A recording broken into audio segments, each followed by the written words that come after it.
kwamba kumbe wakati wa ukopaji wa pesa hiyo ilikuwa unasaini fomu inayosema nakopa, na wakati huo huo unasaini fomu inayosema nauza nyumba.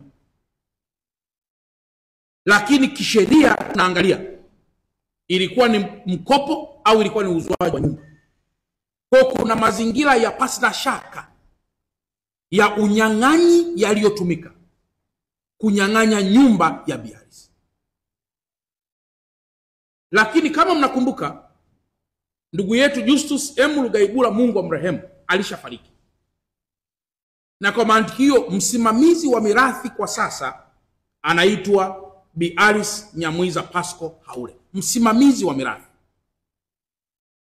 Kwa lugha nyepesi ni kwamba ingelikuwa katika sheria za kawaida, hati hii ingehama kutoka kwa ndugu Mohamed Mustafa Yusuf Ali kurudi tena kwa Justus M. Lugaibula. Umenielewa?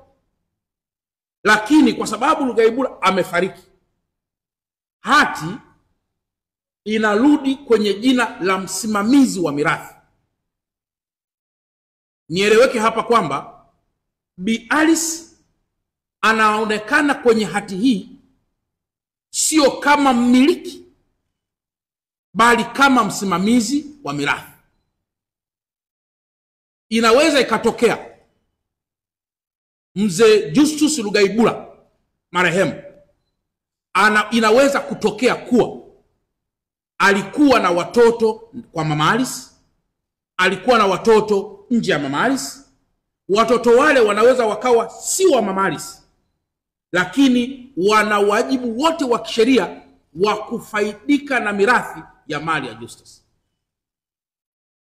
Kwa mantiki hiyo, Mama Alice anakuwa msimamizi wa mirathi, na inaweza kutokea Mama Alice akaenda kuuza yeye mwenyewe kwa sababu hati ipo kwa jina lake. Akifanya hivyo bila kushirikisha familia yote ama watoto wa ndugu Justus, Bi Alice atakuwa amecreate mgogoro mzito kuliko uliosolviwa muda huu. In person. Nimemuita kwa simu ndugu Mohamed Mustafa Yusuf Ali in person,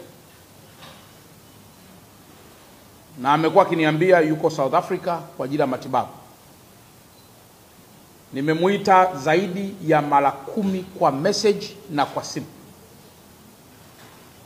Ilipofika wiki fulani mbili, nilimueleza kwamba